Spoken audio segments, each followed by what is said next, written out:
لائیں کہیں کہ ہمارا رب اللہ ہے، پھر اس پر جم جائیں۔ ان پر فرشتوں کا نزول ہوتا ہے، نہ کوئی غم کرو نہ خوف، خوشیاں مناؤ جنت کی جس کا تم سے وعدہ کیا گیا تھا۔ اللہ کی ربوبیت پر اطمینان جب انسان کو ہو جاتا، میرا رب اللہ ہے، ربی اللہ، انسان کے لیے نہ کوئی کھٹکا، نہ کوئی خطرہ، نہ کوئی خوف، نہ کوئی حزن۔ جو کچھ ہو رہا ہے کس کے اذن سے ہو رہا ہے؟ اللہ کے اذن سے۔ اللہ کے اذن کے بغیر پتا تک نہیں ہلتا۔ یہ کوئی اندھا بہرا مادہ نہیں ہے جس سے مجھے کوئی خوف ہو۔ اندھا بھینسا چلا آ رہا ہو اس سے تو ڈرنے کا ہر انسان کو ڈرنا چاہیے، نہ معلوم کس کو ٹکر مار دے۔ لیکن نہیں، اس کائنات کو چلانے والا ایک سمیع و بصیر خدا ہے، وہ جو میرا دوست ہے، میرا ولی ہے۔ اللہ ولی الذین آمنوا یخرجہم من الظلمات الی النور۔ اللہ اہل ایمان کا ولی ہے، ساتھی ہے، پشت پناہ ہے، مددگار ہے، حمایتی ہے۔ بتائیے جسے یقین ہو جائے کہ اللہ میرا مددگار، اللہ میرا محافظ، اللہ میرا پشت پناہ، اللہ میرا حمایتی، اس کے لیے کوئی خوف ہوگا؟ اس سے کوئی ڈر ہوگا؟ میں مثال دیا کرتا ہوں ایک بہت سادہ، پنجاب کے دیہات کی۔ وہ بڑا چودھری ہے اور کوئی غریب کسان ہے۔ اس غریب کسان کے جانوروں کو ہر وقت اندیشہ ہوگا چوری کا، کوئی میری بھینس کھول کر نہ لے جائے، کوئی میرا بیل کھول کر نہ لے جائے۔ لیکن جس کے بارے میں یہ سب کو معلوم ہو کہ وہ جو بڑا چودھری ہے وہ اس کا دوست ہے، اس کی بچیا کو کوئی خوف ہوگا؟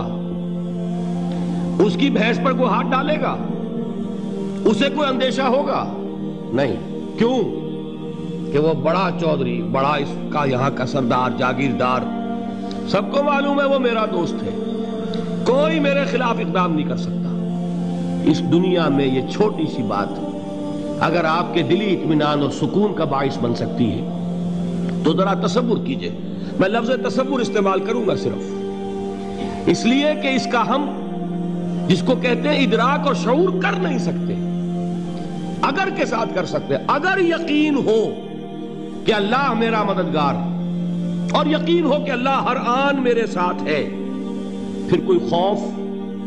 کس کا خوف؟ کوئی شے اللہ سے بالاتر ہے؟ کوئی قوت اس سے زیادہ طاقتور ہے؟ کوئی اس کے ارادے کو بدلنے والا ہے؟ کوئی اس کی مشیت کے آڑے آنے والا ہے؟ یہی بات ہے جو حضور نے فرمائی۔ یہ ایمان کا حاصل ہے لب لباب، کہ دیکھو اچھی طرح اس بات کو ذہن نشین کر لو، اگر تمام انسان مل کر تمہیں کوئی نقصان پہنچانا چاہے نہیں پہنچا سکتے، مگر جو کچھ اللہ نے لکھ دیا ہو، اور تمام انسان مل کر تمہیں کوئی نفع پہنچانا چاہے نہیں پہنچا سکتے، مگر وہ شے جو اللہ نے طے کر دی۔ آپ پھر میں کہوں گا ذرا طاری کیجئے، اسے فرض کیجئے، اسے سوچئے۔ اگر اس حدیث پر ہمارا دل ٹھکا ہوا ہو تو کسی سے ڈر ہوگا؟ یہ مجھے نقصان نہ پہنچا دے، یہ میری رپورٹ خراب نہ کر دے، یہ میری انکریمنٹ نہ رکوا دے، یہ میرا یہ نہ بگاڑ دے، یہ میرے یہ نقصان نہ پہنچا دے۔ اس کا ڈر، اس کا ڈر، اس کا خوف، اس کی خوشامد، اس کے لیے جا کر طرح طرح سے اپنی عزت نفس کو ذلیل کروانا اس کے سامنے، یہ سب کچھ کیوں کرتا ہے انسان؟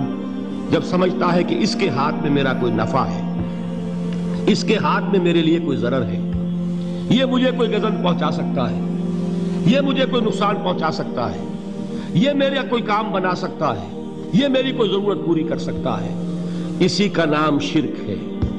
جہاں آپ نے یہ سمجھا کہ غیر اللہ کے اندر کوئی طاقت موجود ہے، وہی شرک ہے۔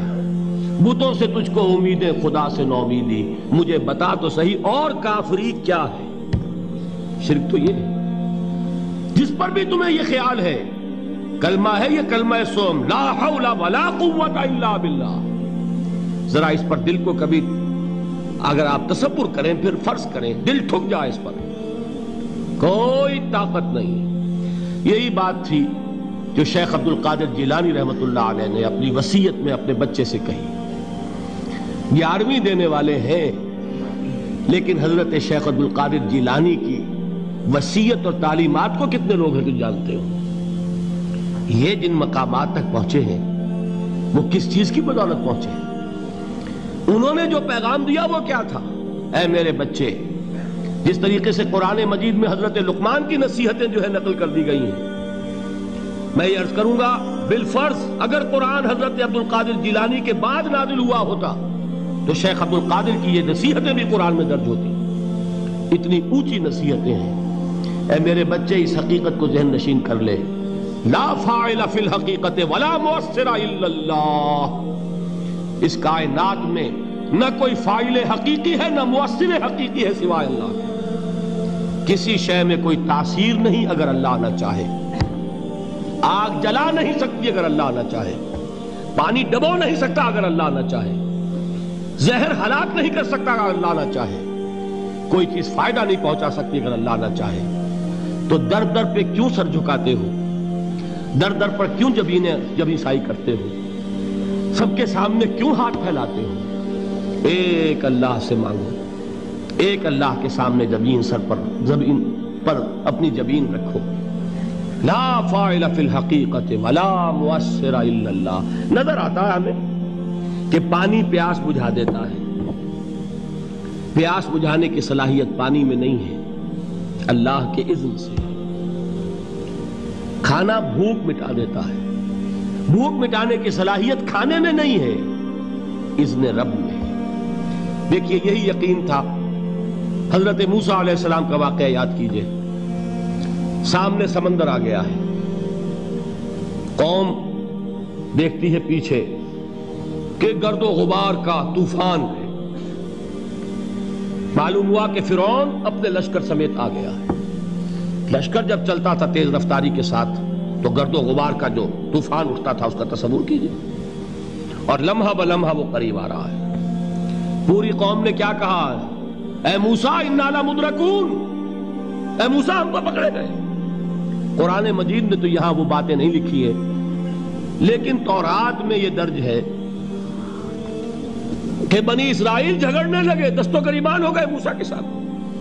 موسیٰ ہمیں یہاں مروایا لا کر، اس سے تو ہم ہی بہتر تھے.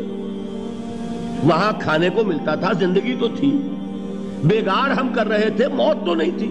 اب جو کچھ ہوگا اس کا تصور کرو، جس طریقے سے ہمارے ٹکڑے اڑائے جائیں گے. تو لڑ رہے ہیں حضرت موسیٰ علیہ السلام سے. یہ تورات کی تفصیل ہے. قرآن میں صرف اتنا آیا ہے، پریشان ہو کر انہوں نے کہا انا لمدرکون. موسیٰ ہم تو پکڑے گئے. اس وقت موسیٰ کا جواب کیا ہے؟